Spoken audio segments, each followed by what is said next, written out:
Assalomu alaykum. 11-variant tahlilini boshlaymiz. 33-35 savollar. Demak, savolga ko'ra bizda 3 ta DNK bor va har birining uzunligi 81,6 nanometr. Demak, bitta zanjirdagi nukleatni topib olish uchun 81,6 bo'laman 0,34 ga javob 240 chiqadi. Demak, mana 3 ta DNK zanjirimiz, har bitta DNKning bitta zanjirida 240 tadan nukleotid bor ekan. Ana endi bizda adeninlarning nisbati DNKlarda demak 1,5 2 ni tashkil qilyapti. Men buni x 1,5x 2x deb belgilab oldim. Ana endi 3 ta DNKning bitta zanjirida mana 3 ta DNKning bitta zanjirida jami 720 ta nukleotid bor va bular adenin hamda guaninga tegishli. Menimcha tushunarli. Bu bitta zanjir, bunda adenin bor, guanin bor. Va umumiy son qancha? 240 ta. Bunda ham xuddi shunday. Adenin bor, guanin. Umumiy son 240. Adenin bor, guanin 240 ta umumiy soni. Xo'p, ana endi shulardan 720 ni 360 guaninga tegishli ekan. Demak, 720 dan 360 ni ayiramiz, 360 qoladi bu adeninga.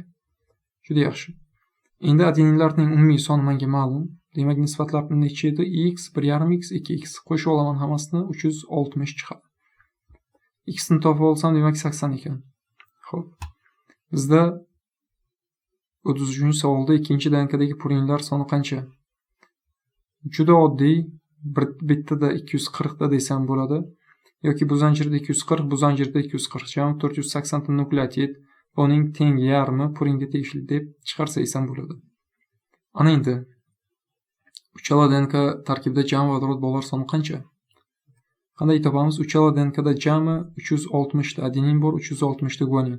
360 ni 2 ga, 360 ni esa 3 ga ko'paytiramiz va qo'shamiz.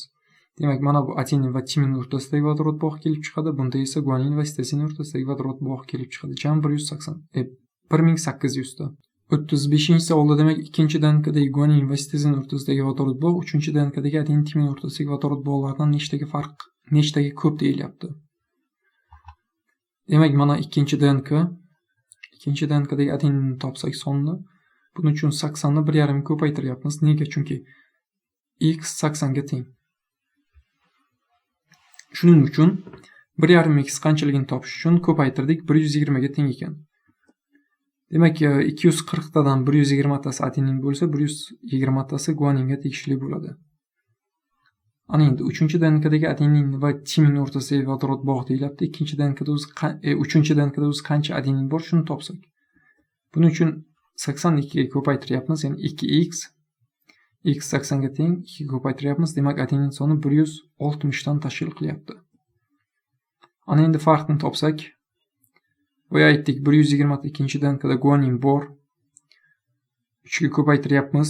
Guanin sitozin o'rtasidagi vodorod bog' ikkinchi DNKdagi.